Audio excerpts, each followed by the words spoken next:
మాన మానవ హక్కుల పరిరక్షణ సంఘం నిర్వాహకులకి ఈ ఈ సబ్జెక్టు మీద ఈ సమావేశం ఏర్పాటు చేసినందుకు నేను అభినందిస్తున్నా. నేను తెలంగాణ ప్రజా సాంస్కృతిక కేంద్రం రాష్ట్ర గౌరవ అధ్యక్షునిగా నన్ను ఆహ్వానించినందుకు మీకు ధన్యవాదాలు.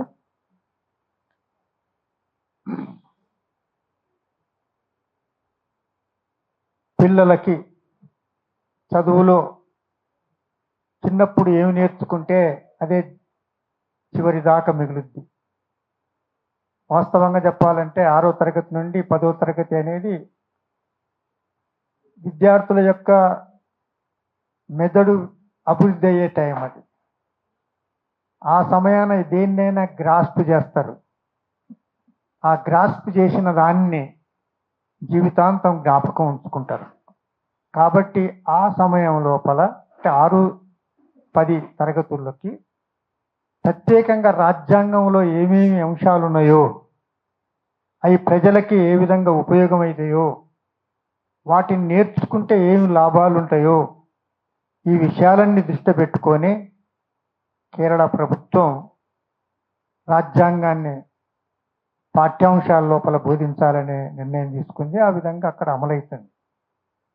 ఇంతకుముందు మిత్రులు చెప్పినట్టుగా ఒక్క ఈ అంశమే కాదు, చాలా అంశాలల్లో అక్కడ భూములని పేద ప్రజలకి పంచటం లోపల అది ఇప్పుడే కాదు, 1957 లోపలనే ఈ భూ పంపకం అనేది, భూ సంస్కరణలు అనేది కేరళలో ప్రారంభమైనది.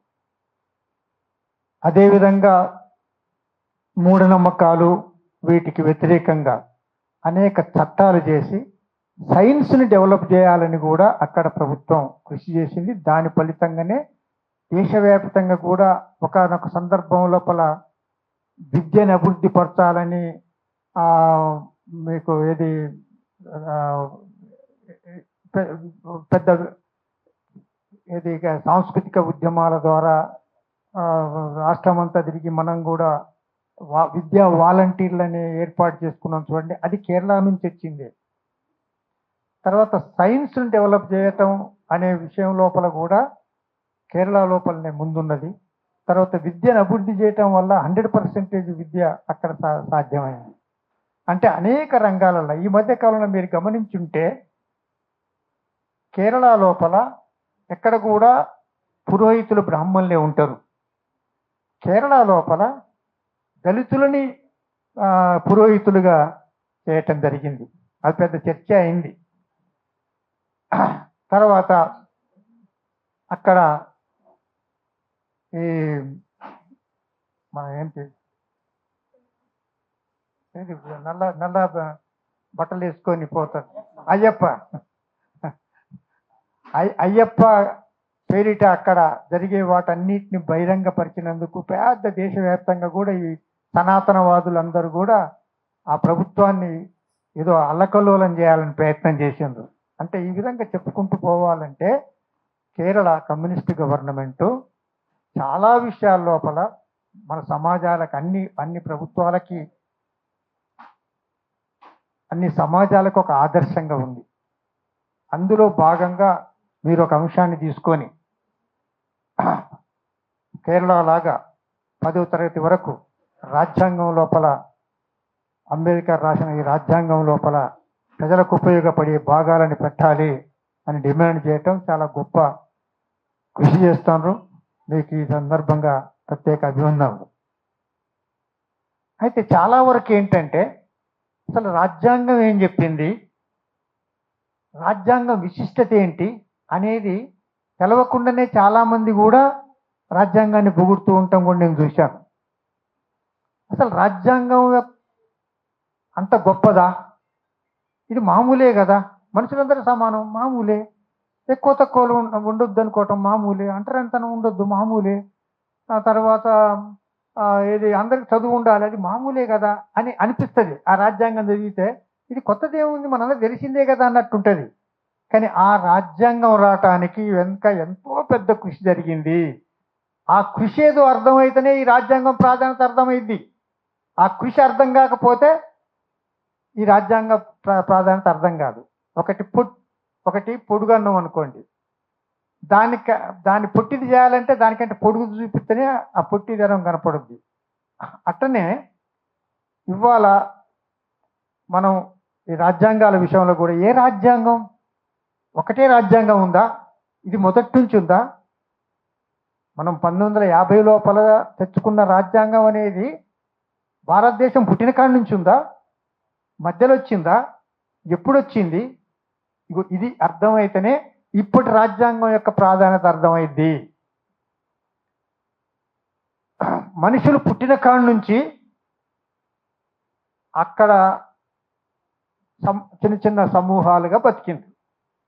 ఆ సమూహాలు ఎవరికి దోషిన చట్టాలు వాళ్ళు ఏర్పాటు చేసుకుంటారు. అంటే ఒక నియమాలు, కులాలు కలిసి పెద్దలు నిర్ణయించినట్టుగానే చిన్న చిన్న గుంపులు కలిసి వాళ్ళ సమూహాలల్లో వాళ్ళ గుంపులల్లో కొన్ని శాసనాలు చేసుకున్నారు. అది ఒక దశ. తర్వాత ఒక రాజు, ఆ రాజు కొన్ని శాసనాలు చేస్తాడు, అది ప్రజలందరూ పాటిస్తారు. అదే ధర్మం, అదే న్యాయం, అదే నీతి, అదే చట్టం, అన్నీ అదే. ఎంతెందుకు మన తెలంగాణ లోపల మన దొరలు ఉండేవాళ్ళు, జమీందారులు ఉండేవాళ్ళు, వాళ్ళకు ఒక 4-5 గ్రామాలు ఉండేది. వాడే శాసనాలు చేసేవాడు, వాడే అమలు పరిచేవాడు, వాడే శిక్షించేవాడు. అంటే ఇట్లా అనేక రకాలుగా ఈ శాసనాలు పరిణామం చెందుకుంటూ వచ్చాయి. అయితే మనం ప్రధానంగా ఇప్పుడు ప్రస్తుత రాజ్యాంగాన్ని హై స్కూల్ లోపల ప్రవేశపెట్టాలి అనుకుంటున్నాం. అయితే ఇప్పటికీ ఏం మైండ్లో ఉంది మనందరిలో? పాఠ్య పుస్తకాలు ఏమి చెప్తున్నాయి? తర్వాత ప్రజల యొక్క మైండ్లలో ఏమి దాగి ఉంది? ఇవన్నీ అర్థమైతేనే ఇది ఎందుకు పెట్టుకోవాలనో అర్థమైంది. రాజ్యాంగం లోపల మన పాఠ్యాంశాల లోపల రాజ్యాంగాన్ని ఎందుకు పెట్టాలనో మనకు అర్థమైంది. కాబట్టి నేను నాకున్న టైం లోపల కొన్ని ముఖ్యమైన అంశాలు చెప్తే, ఎందుకంటే ఇంకా పెద్దలు కూడా ఉన్నారు. ఒకటి, మనువాదం అని చాలామంది మాట్లాడుకుంటాం. నేను కొంతమందిని అడిగిన, మనువాదంలో ఏముంది అని అడిగిన. మనువాదం అంటే ఏంటి? మనువాదంలో ఏముంది? దాన్ని ఇప్పుడు ఎందుకు చర్చించాలి? ఈ అంశాన్ని అదేదో ఒకనాడు ఉండే ఇప్పుడు ఆడుంది అనేటోళ్ళే ఉన్నారు. కానీ మనందరి మైండ్లలో ఇప్పటికీ మనువాదం ఉంది. ప్రజలందరి మైండ్లలో ఉన్నది మనువాదమే. అది మనువాదం అని తెలవదు, కానీ మనువాదమే. అసలు అదేంటి? కాబట్టి మనువాదం అంటే ఏంటో తెలుసుకుంటేనే రాజ్యాంగం యొక్క విలువ ఏంటో తెలుస్తుంది. కాబట్టి మనువాదాన్ని కూడా ఒకసారి మనం జ్ఞాపకం చేసుకుందాం. సరే, దీంట్లో తెలిసిన వాళ్ళు ఉండొచ్చు, కానీ తెలవని వాళ్ళ కోసం నేను ఒక 2 విషయాలు చెప్తాను. మనువాదం అనేది ఇవాళ భారతదేశానికి ఎట్లయితే రాజ్యాంగం ఉందో, లేదా ఇప్పుడు అమెరికాకు ఒక రాజ్యాంగం ఉన్నట్లే, బ్రిటన్కి ఒక రాజ్యాంగం ఉన్నట్లే, ఫ్రాన్స్కి ఒక రాజ్యాంగం ఉన్నట్లే, మన భారతదేశానికి ఒక రాజ్యాంగం 1950లో వచ్చింది. ఈ రాజ్యాంగం కంటే ముందు ఏముండే? ఇది మనం ఆలోచించాలి. ఈ రాజ్యాంగం లోపల మనుషులందరూ సమానం అని ఉంది. ఈ రాజ్యాంగం లోపల ప్రతి ఒక్కరికి చదువుకునే హక్కు ఉంది. ఈ రాజ్యాంగం లోపల ప్రతి ఒక్కళ్ళు ఆస్తులు సంపాదించుకునే హక్కు ఉంది. ఈ రాజ్యాంగం లోపల మన ఎక్కువ తక్కువలు ఉండటానికి వీలు లేదని ఉంది. ఈ రాజ్యాంగంలో ప్రజలు ఎన్నుకున్న వాళ్ళే పరిపాలకులుగా ఉండాలని ఉంది. అంటే ఇట్లా ఈ రాజ్యాంగం చెప్తుంది. ఇదంతా మామూలు విషయమే కదా, కొత్త విషయం ఏముందని కూడా అనిపిస్తుంది. కానీ ఈ రాజ్యాంగం కంటే ముందు ఒక 1773 వరకు ఇంగ్లీషు వాడు వచ్చి పరిపాలించటం ప్రారంభించిన తర్వాత 1773లో రెగ్యులేటరీ యాక్ట్ తెచ్చే వరకు ఒకటే భారత సమాజంలో భారతదేశంలో అంతటా కూడా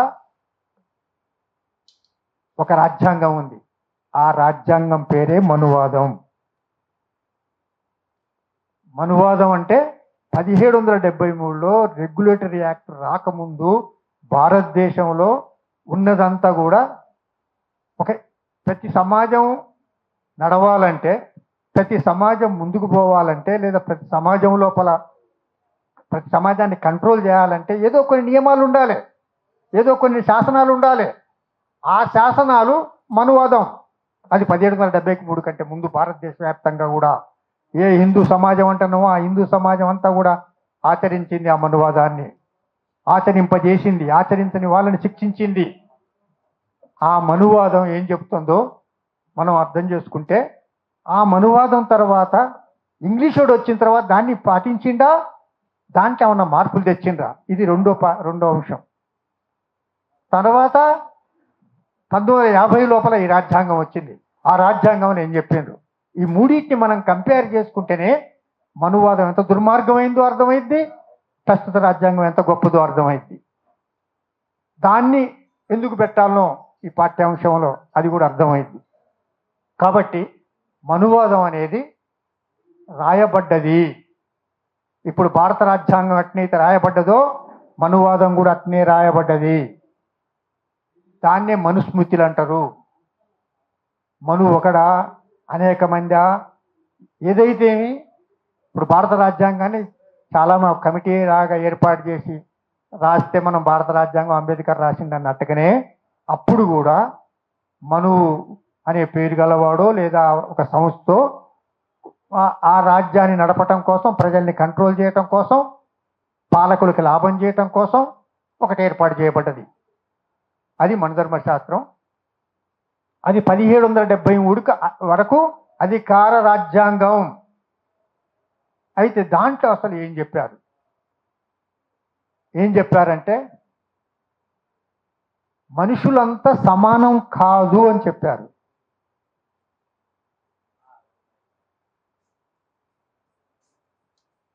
అంటే మనువాదానికి మనం ముందు పోయే కంటే ముందు మనువాదం అనేది 26 స్మృతులతోని 2500 శ్లోకాలతోని ఉన్నది.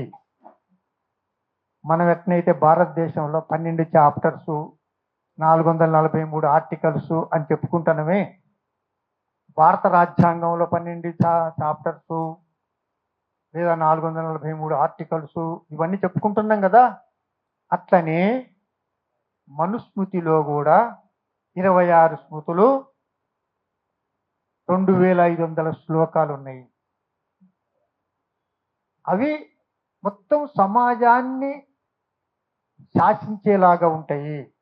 ఆ శాసనాలను ఎవరైనా అతిక్రమిస్తే వాళ్ళని శిక్షిస్తారు. చట్టం అంటేనే అది.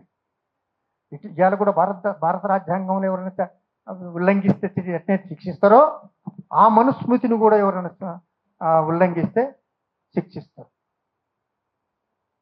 ఆ 26 స్మృతులు, 2500 శ్లోకాలు అంటే ఇప్పటి రాజ్యాంగాన్ని కనుక పోల్చుకుంటే చాప్టర్స్, ఆర్టికల్స్ లాగా. ఆ దాంట్లో ఉన్న కొన్ని అంశాలను మనం చూస్తే 1వ స్మృతి 31వ శ్లోకం ఏం చెప్పుద్దంటే మనుషులందరూ సమానం కాదు, ఎక్కువ తక్కువలు దేవుడే సృష్టించాడు. దేవుడి ముఖం నుండి బ్రాహ్మణులు పుట్టారు, భుజాల నుండి క్షత్రియులు పుట్టారు, నాభి నుండి వైశ్యులు పుట్టారు, పాదాల నుండి శూద్రులు పుట్టారు. ఇది 1వ స్మృతి 31వ శ్లోకం.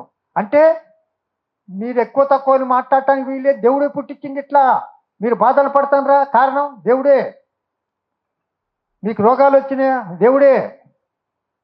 మీరు అంటే మీకేమైనా కూడా దేవుడే.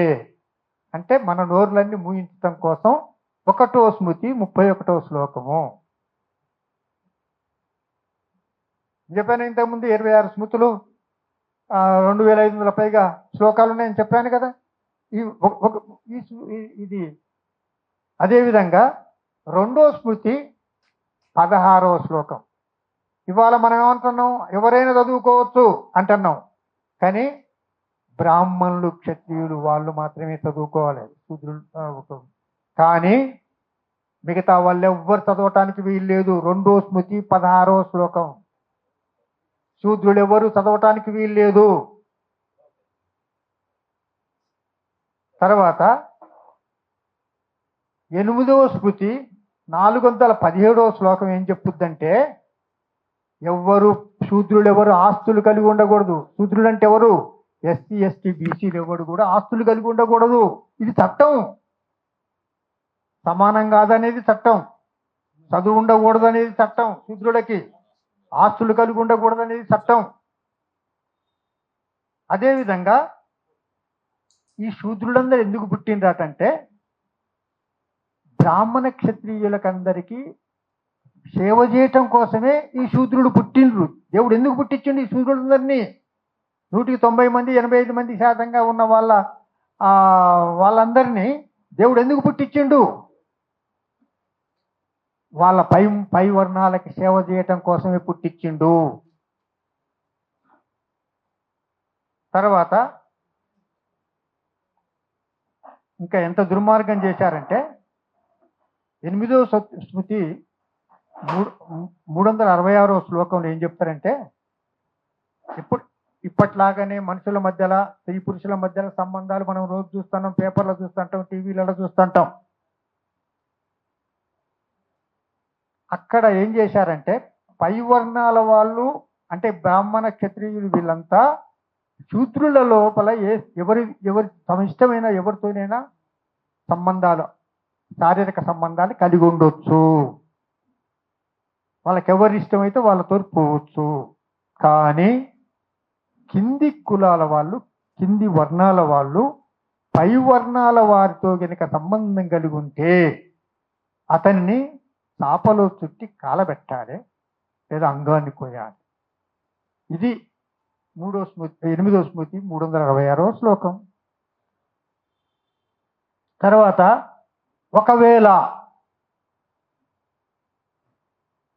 ఏది బ్రాహ్మణ క్షత్రియ ఈ అగ్రవర్ణాల వాళ్ళు కింది వాళ్ళతోని సంబంధం కలిగి ఉంటే అది కూడా ఒక తప్పుగా ఎవరన్నంటే, అంతకైతే వాళ్ళకి ఏం చేయాలన్నటంటే ధనధాన్యాలు ఇచ్చి విహార యాత్రలకు పంపించాలన్నట. ఇది 8వ స్మృతి 379వ శ్లోకం. తర్వాత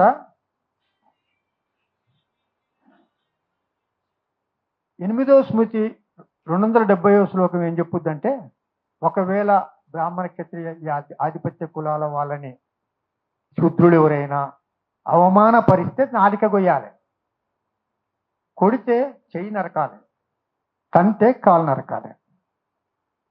ఇదంతా రాతపూర్వకంగా ఒక శాసనంగా ఉంది. ఇది మన ధర్మశాస్త్రం. అంటే మనుషులందరూ సమానం కాదు, ఎక్కువ తక్కువలు ఉండాల్సిందే. దేవుడు పుట్టించిందే మన అందుకోసమే. ఇది మన కర్మ అనుకోవాలి, మన పూర్వజన్మ అనుకోవాలి. అంతే తప్ప ఇది తప్పని ఎదురు తిరగకూడదు, ప్రశ్నించకూడదు. మీరందరూ సేవ చేయటం కోసం ఇక్కడ పుట్టారు అని చెప్తుంది. అంటే ఇవాళ మీరు ఆలోచించండి, మన సమాజంలో కూడా ప్రస్తుతం కూడా మన వాళ్ళని ఎవరో చదువుకున్న వాళ్ళు కొంతమందిని వదిలిపెడితే మిగతా వాళ్ళందరినీ అడిగి చూడండి, మీరెందుకు పేదోళ్ళు అయినరు, మీరెందుకు బాధలు పడుతున్నారు, మీ కష్టాల కారణం ఏంటి అని అడగండి. ఇది మా కర్మ, ఇది పూర్వజన్మలు రాయబడ్డది, నొసకట్ట రాసింది అని అంటారా అనరా? వాళ్ళకి తెలవకుండానే వాళ్ళు మన ధర్మశాస్త్రం చెప్పారు. ఇప్పుడు మనకి ఒకవేళ ఎవరినన్నా బ్రాహ్మణులను, అప్పర్ క్యాస్ట్ వాళ్ళను ఎవరినంటే, అయ్యా మనం అనకూడదు వాళ్ళని అంటారా అనరా? అది ఎవరు చెప్పిండ్రు? ఇది మనువాదం చెప్పింది. తర్వాత దళితులని గుళ్ళకి రానియొద్దు, దూరంగా ఉంచాలి, అంటుకోకూడదు అని చదువు రానులు మామూలు అందరూ కూడా చెప్తారా మనతోనే? ఎందుకు చెప్తారు? అది మన ధర్మశాస్త్రం చెప్పింది. అంటే మనకి తెలవకుండానే మన మైండ్లలో అందరి లోపల మన ధర్మశాస్త్రం ఇంకి ఉంది, సమాజంలో అంతటా కూడా ఇంకి ఉంది. రండి సార్.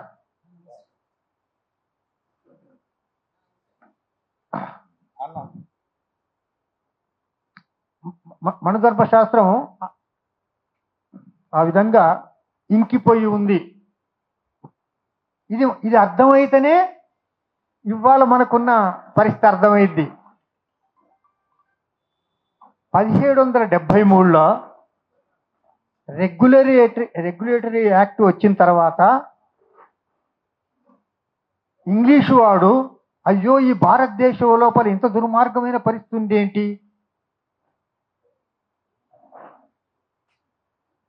ఈ భారతదేశంలో ఇంత దుర్మార్గమైన పరిస్థితి ఏంటి, ఇంత అనాగరికంగా ఉండేంటి, ఇంత అమాయకంగా ఉండేంటి, జనం 4 వర్ణాలు ఏంటి, ఈ బ్రాహ్మణ్ ఏంటి, క్షత్రియ ఏంటి, వాళ్ళ కింద వీళ్ళు సేవకులుగా పనిచేయటం ఏంటి, వీళ్ళు ఒక గుడ్డి జనంలాగా ఇట్లా ఇబ్బందుల పాలు కావటం ఏంటి అని ఆలోచించి వాళ్ళు ఏం చేశారంటే చట్టాల లోపల మార్పు తీసుకొచ్చారు. అంటే మనుధర్మ శాస్త్రం లోపల ఇవన్నీ మానవులకు వ్యతిరేకంగా ఉన్నాయి, అమానుషంగా ఉన్నాయి, ఈ పోవాలి, కొంత ప్రయత్నం చేద్దాం, మాదంతా ఇప్పుడు భారతదేశం అంతా కూడా ఇంగ్లీష్ పరిపాలన ఉంది కాబట్టి నా రాజ్యంలో కొన్ని గొప్ప మార్పులు రావాలి అని వాళ్ళు అనుకున్నారు కావచ్చు.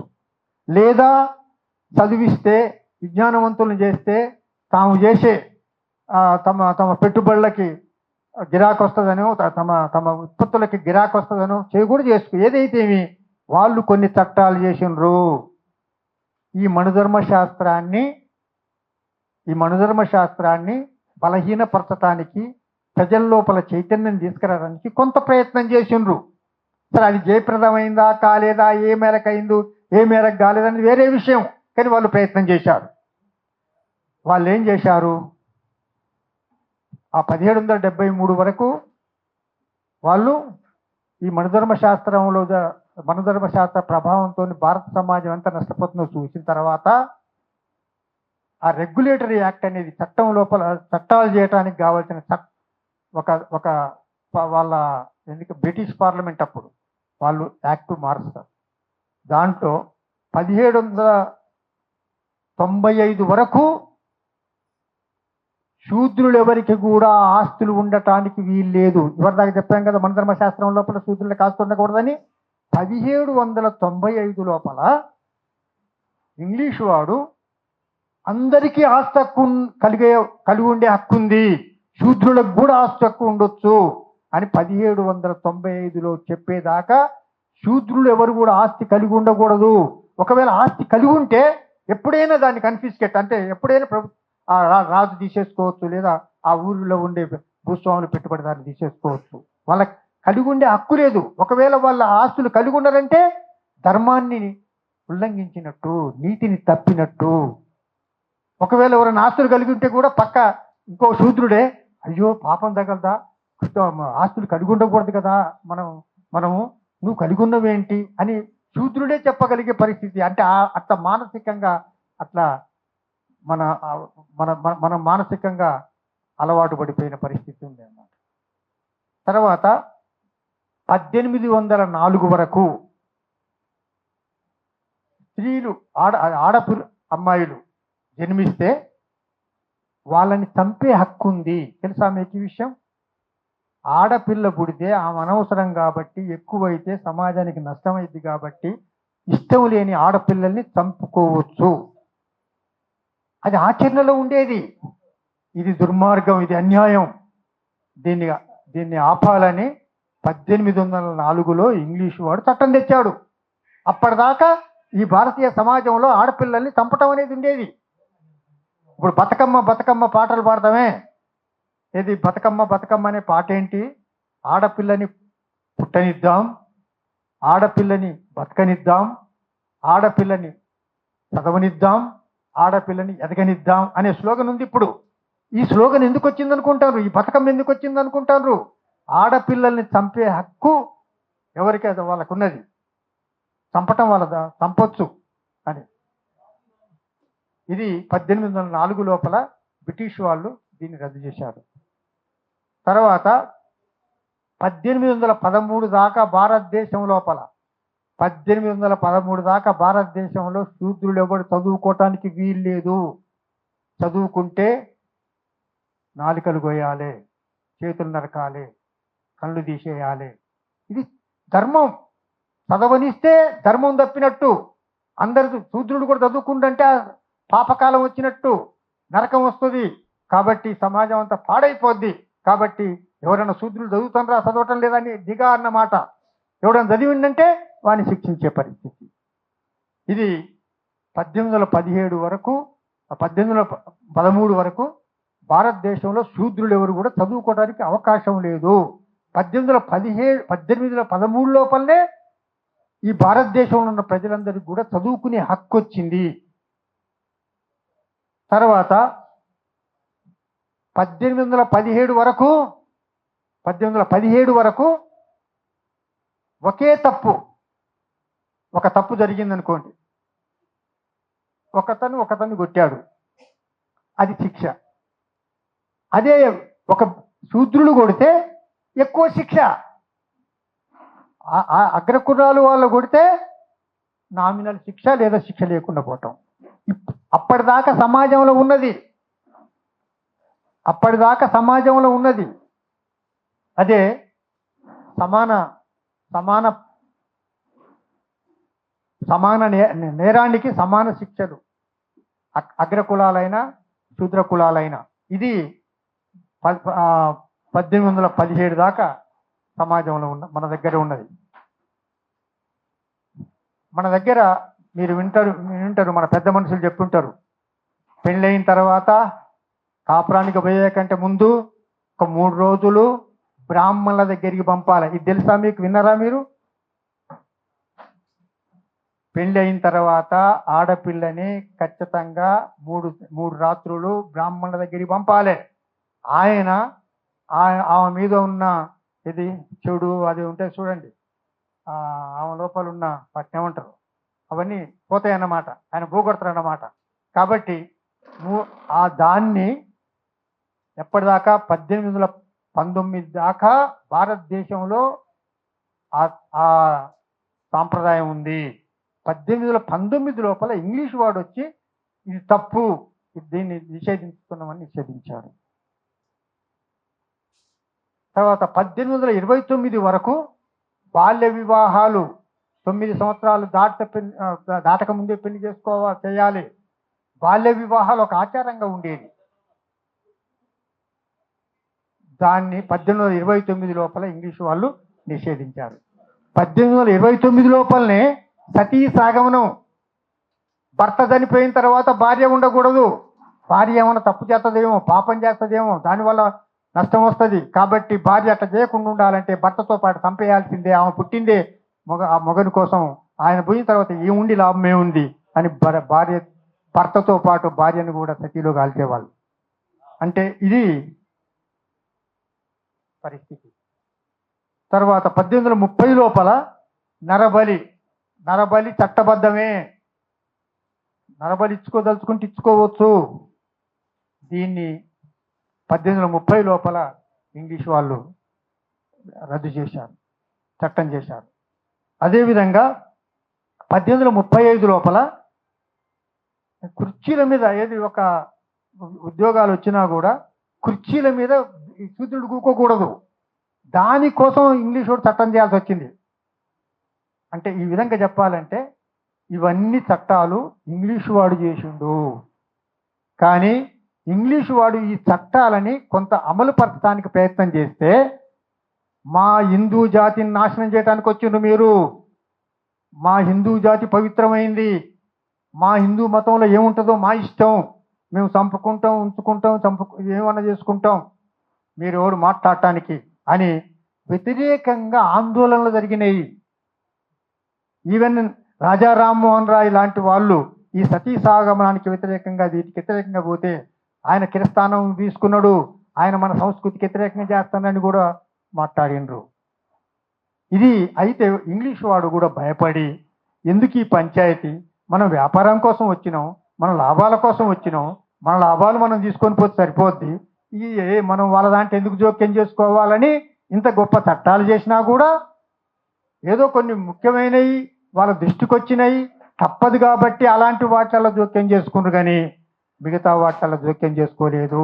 కాబట్టి పేరుకి ఆ చట్టాలు వచ్చినా కూడా ఆచరణ తక్కువనే జరిగింది. ఈ నేపథ్యంలో ఇప్పుడు చూడాలి మనం రాజ్యాంగాన్ని. ఈ నేపథ్యంలో భారత రాజ్యాంగం వచ్చింది. భారత రాజ్యాంగం లోపల చాలా స్పష్టంగా ప్రతిదాన్ని, ఒక మాట చెప్పాలంటే మనువాదం ఏం చెప్పిందో దానికి పూర్తి వ్యతిరేకం చెప్పింది రాజ్యాంగం.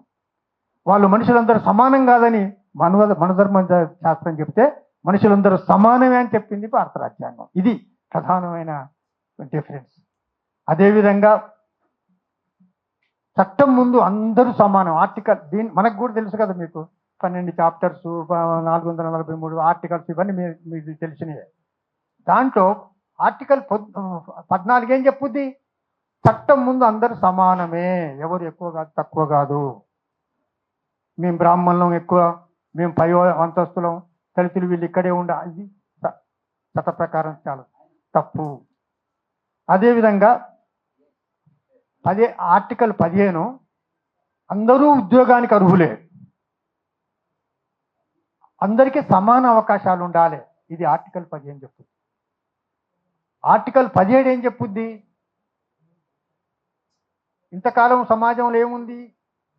దళితులు గుళ్ళకి రావడానికి వీలు లేదు, వాళ్ళని అంటుకోకూడదు, వాళ్ళని అంటుకుంటే మైల పడతారు అనే దాన్ని పూర్తిగా నిషేధిస్తూ అంటరానితనం నేరం, దీన్ని నిషేధించాలి. ఎవరైనా అంటరానితనాన్ని పాటిస్తే శిక్షించాలి. ఇది ఆర్టికల్ 17. అదేవిధంగా ఆర్టికల్ 19 చూస్తే సభా స్వేచ్ఛ, వాక్ స్వాతంత్రం ప్లస్ స్వేచ్ఛ, ఇవన్నీ ఉండాలి.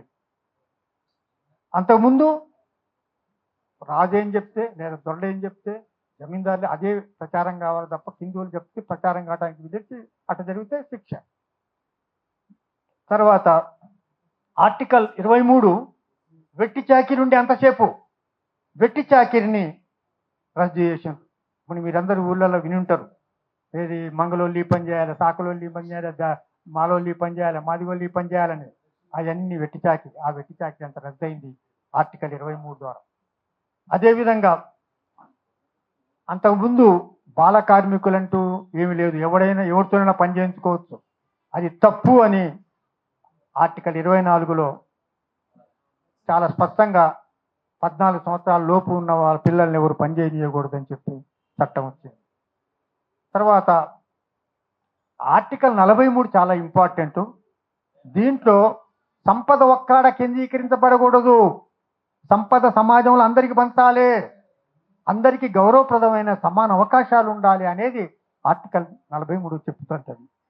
అంటే ఈ విధంగా ఆర్టికల్ 243Dలో బీసీకి హక్కులు ఉండాలని, తర్వాత 340 బీసీ అభ్యున్నతి కోసం ప్రత్యేక ప్రయత్నాలు చేయాలని, తర్వాత 335 ఆర్టికల్ ప్రభుత్వ ఉద్యోగాల్లో రిజర్వేషన్లు ఇవ్వాలని, 73, 74 ఆర్టికల్ అమెండ్మెంట్స్ ద్వారా స్థానిక సంస్థల రిజర్వేషన్. అంటే ఈ విధంగా ఇప్పుడు ప్రజలకు ఏది అవసరమో దాన్ని రాజ్యాంగంలో ఉన్నాయి.